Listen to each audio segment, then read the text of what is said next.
In this video, I will give a brief history of the evolution of Indian foreign policy throughout the years. Let's first begin by understanding the process of formulating a foreign policy. For the process of formulating a foreign policy, we take certain variables into consideration. These are called determinants. Example, international environment, like which countries are fighting each other, which countries are pro-democratic. The second determinant I would say is domestic scenario, like do we have a stable government? Are we in civil war? Right? The third determinant I would say is leadership style or the ideology of the government. We take all these determinants into consideration while formulating a foreign policy. There are more variables, but understanding purposes I'm only taking three. These variables are very dynamic in nature, meaning they change from time to time. Based on that, our foreign policy also changes. By end of the video, you will understand how these variables are affecting our foreign policy. The core principle or the idea of any foreign policy is to protect and advance their citizens' interest. In case of India's foreign policy, the core idea or the principle is to protect and advance Indian interests. After independence 1947, the international environment after 1947 was very volatile. From 1945 to 1991, we had Cold War happening. That is, Soviet and the USA were fighting for influence across the globe, and we also saw extension of Cold War in many other wars and in geopolitical situations. Great examples are like from 1950 to 53, we had Korean War, and 1955 to 75 Vietnam War are great examples of extension of Cold War happening throughout the world. And then with that, we also had serious conflicts in Middle East, Israel, Arab wars, all that was also happening. So it was a very volatile environment after independence in the international environment. Now after independence, we were under the leadership of Jawaharlal Nehru. From 1947 to 62, we were under Prime Minister Jawaharlal Nehru. He was a Gandhian socialist, and he believed in international organizations. He saw China as a friend because of the legacy of freedom struggle, anti-imperialism, anti-colonization. And he had a very idealistic approach towards policies. His official foreign policy stance was non-alignment. The domestic scenario or some of the internal challenges we faced since independence include constitutional development, that is from 1947 to 50, and princely state integration and the formation of new states based on language, that is linguistic states, communal tension, religious conflicts, caste-based discrimination, center-state relationship tension. Great example would be emergency period from 1975 to 77, economic challenges, that is high inflation, high poverty, and unemployment, famine, drought. Great example of that would be from 1960s to 80s, we had severe drought and famine. Specific examples would be Bihar in 1966 and Orissa in 1985 to 87. Education literacy issue, and simultaneously we were having brain drain happening, that is our best talent and highly educated individuals were leaving our country to other countries for better opportunities, that happened from 1960s, and socio-economic disparities, gender inequality, political instability, corruption were very prevalent, coupled with the poor innovation and research ecosystem. Great example of that would be missed economic, semiconductor industry and industrial development. That is the domestic scenario after independence. Now let's see year by year evolution of our foreign policy. In 1948, we had our first war with Pakistan, India-Pakistan. First Kashmir war. The war ended with a ceasefire by UN mediation, and POK, Pakistan occupied Kashmir, was formed, LOC was formed, line of control. I want to mention one international development at this moment. Like during Cold War, USA had a doctrine called Truman Doctrine. The gist of the doctrine is that USA wanted to combat the expansion of communism. So it had a doctrine to support democracies. That's the gist of it, right? So during 1950s, we had an official stance of non-alignment. So because of that, USA started to have relationship with Pakistan.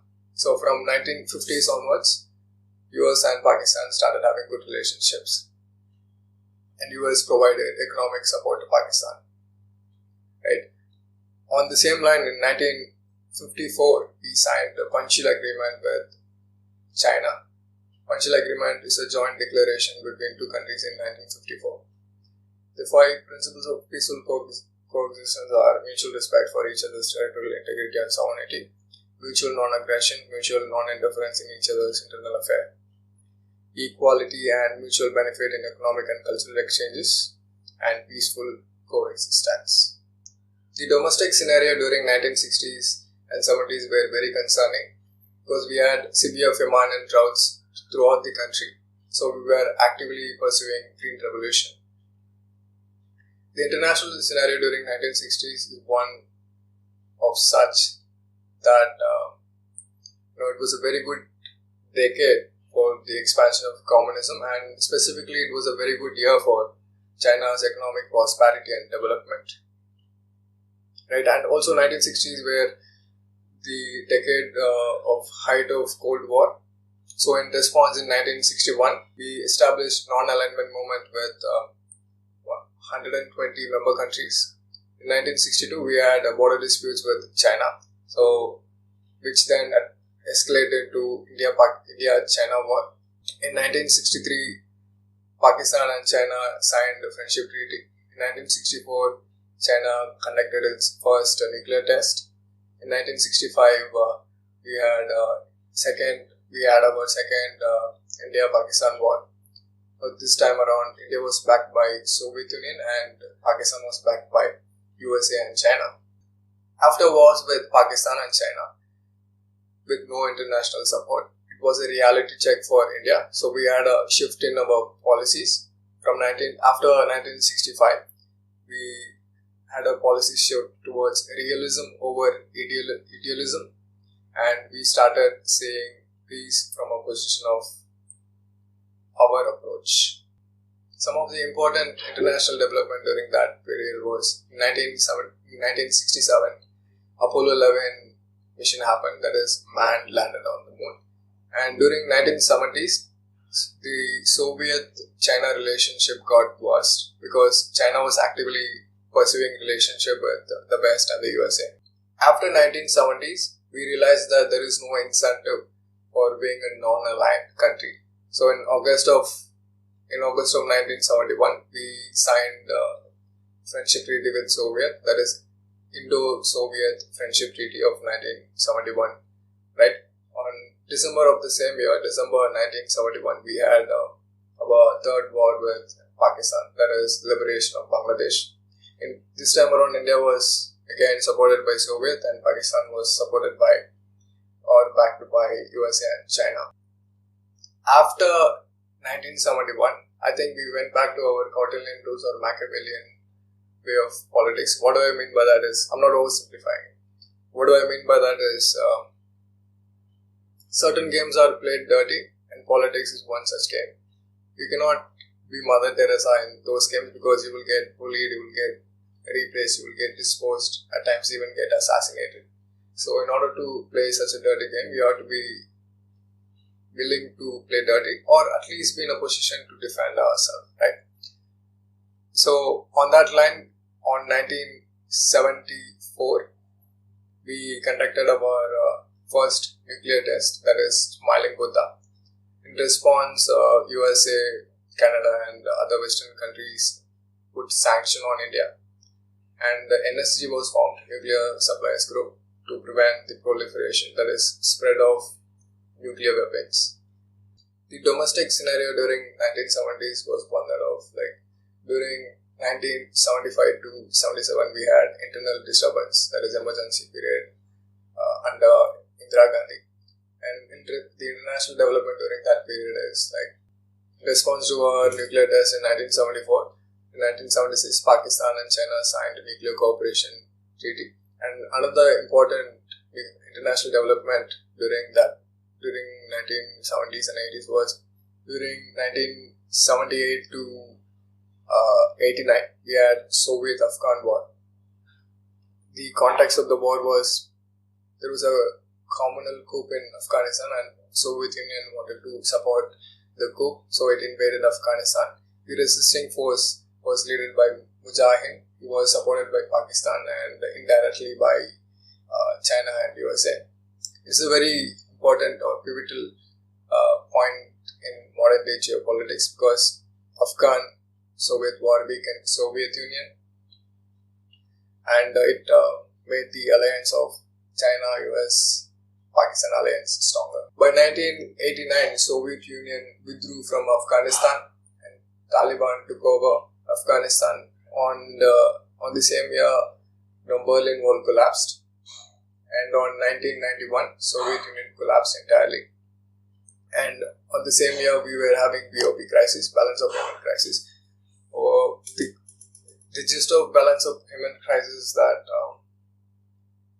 we had less dollars to support for our imports. When we buy products from other countries, we have to pay in dollars, but since we were a closed economy, we had little dollars to spend on our imports. So we had BOP crisis. So we opened our economy, that is liberalization, privatization, globalization.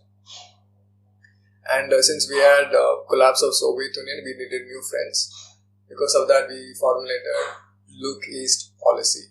Another major development in domestic scenario is in 1996 we formulated Gujarat Doctrine. The rationale behind Gujarat Doctrine is that since we have bad relationship with two of our neighbors, it instilled in developing goodwill and non-reciprocal gestures towards our neighbors. These principles were aimed at improving India's relationship with our neighbors and fostering more cooperative and peaceful environment. The key principles of Gujarat Doctrine include reciprocity, non-reciprocal concession, no threat to neighbors, enhanced regional cooperation, and resolving outstanding issues. On the same decade, in 1998, we conducted our second nuclear test, that is Pokhran test. Right? So we were officially a nuclear state. Officially, we announced we are a nuclear state. In response, USA and other Western countries put sanctions on India. And this response to our nuclear test in 1998, same year, Pakistan also conducted its nuclear test, that is Shanghai 1 and 2. 2001, 9/11 attack happens on USA and USA in response invades Afghanistan. Right, and there was a shift in geopolitics after 2001. So everyone started saying India is a potential strategic ally. After 2000, India-US relationship started to get momentum. In 2008, USA and India signed civil nuclear agreement. It has been said that Indian diaspora played a very significant role in making that agreement possible. And there was a report like almost 1% of the US populations are Indian diaspora and also almost 2% in UK. So they are among the richest minority in USA, right? They hold a position of authority, power, influence. So our diaspora acts as a leverage in negotiation. So brain drain is not bad in every single aspect. In 2010, we renewed our India-Russia Friendship Treaty. Right? Now the context has been given. I think you'll be able to understand why we have a close relationship with Russia. They stood us when no one came to our rescue. Right? So it was a very strategic relationship we have with Russia. Now after 2014, we started having a real political approach towards foreign policy, meaning a system of politics based on pragmatic approach rather than one that is based on idealism. Then we upgraded from Look East policy to Act East policy. We started having strategic relationships and economic diplomacy and etc. And the trend continues till today. And that is the brief history or the evolution of Indian foreign policy with timeline. This is the first part of the video. The video is the second part. In The second part, I'm talking about how foreign policy affects the common man, how the countries engage with each other, and I'm going on in depth about the China factor. If you're still watching, I hope you got something of value from this video. Like the video and share with someone who might find this useful. Thank you.